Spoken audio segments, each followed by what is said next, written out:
Mr. Jesse, he made sure we were on time. Thanks for changing the clocks.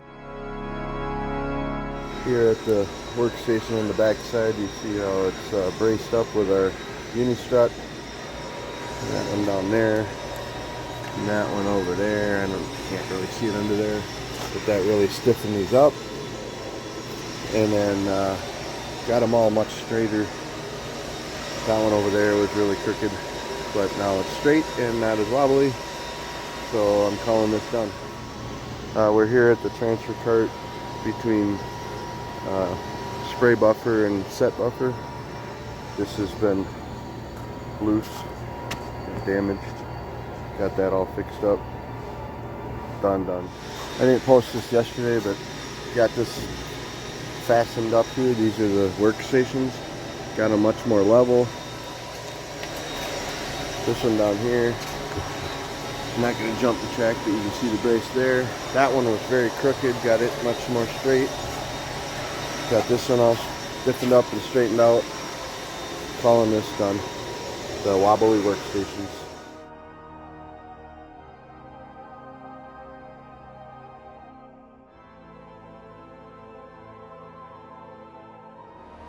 Make a gamma dock, so we put the arrows on. The red I have a very hard time seeing, so we're going to make them over. Real quick before I throw the switch, over here at the rock, definitely cleaned up, put the tubes away upstairs, and I was thinking this is pretty much to the point it's done now that we're going to store the tubes over there, the boxes of tubes.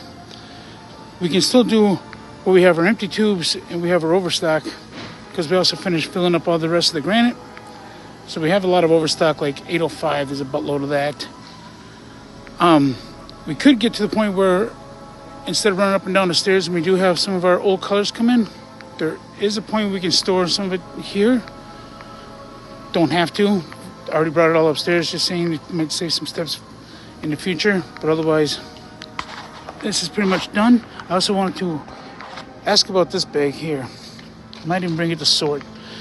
I don't remember what it was for. I know it's not what we, I know it's not a granite. Back here by the empties, found the one that has no lid, and also noticed that the standard wasn't held to putting the garbage in the garbage at the drain station. I'm over here putting the resin tote up. There's some key things that need to be done to it. Most of that's posted on that little sign there about the garbage. But this is very, very important. We can't return them without a lid on there. So I'm going to go back and see if I can find the one that does not have a lid. That has to be put on when the tote is taken down.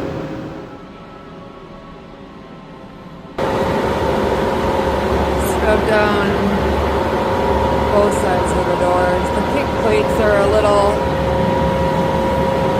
harder to try to get that off, but came off pretty good.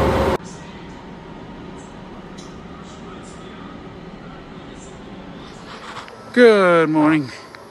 Still got to put the signs back up, but tore down Chuck Norris, put the 2 boxes of tubes there.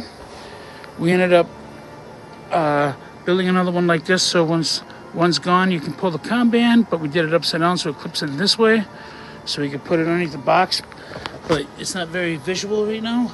You see it right there. Problem is you can't push the boxes in any further right here because of this cross beam that comes through.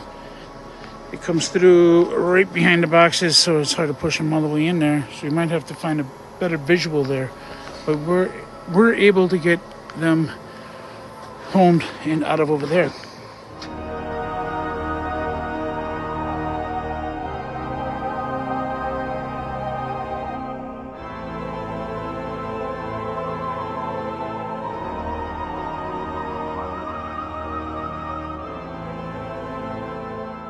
Gonna clean up the sill plate, the stone, and up the walls, the door. Okay, got that sill cleaned up, sides cleaned up. Probably gonna need some painting. Number one, if it touches the customer, we're going to decide what the issue was and then go and create a countermeasure. So in this instance, we reviewed all the SOPs, make sure there were some, and then re-reviewed them and retrained. So one of the things, we did have an SOP, we updated it and improved it off of the retrain, but what we found was that we weren't training necessarily off of that, and so I printed the updated version and laminated. I'm not a huge fan of lamination because it creates some type of permanence, I feel like, but it's also super cheap, so people can write on here and then we can update it as we go. But it's right where we ask the question as the sink comes off the line. Here's how to box the sink, so hopefully we can use it. Hey guys, Robert and Steve had determined this was going to be the goal. Let's try to get this one done by the end of the week. It's Wednesday. Probably not going to happen, but we're definitely going to have made some really good progress. One of the things we're going to note is not to tape too close. So you can see here where we ground, but we tape too close. So we don't want it too far away, so we're standing tons of space. What I'll show you is this little improvement that Mr. Steve came up with. It's so that he can get this exactly to plumb. And so what he determined was that we have to tape both sides. You could take whatever grit you're on and then hit that and then be able to sand that. So I'm sure that along the way we might come up with a couple other improvements, but all in all, hot damn, that's awesome. Hey team, real quick update. Got everything kind of cleaned out and given homes. Only threw a couple away. I just want to spotlight two things that are going to be a few issues. One, these are marked 55 and they're 100, so that's a color match issue. So that's why we do the sample of the day, so we understand the colors. A quality issue that these are both marked ready to go and they're patched really poorly. And then the other one is wrapping stuff together. So this is Blifford.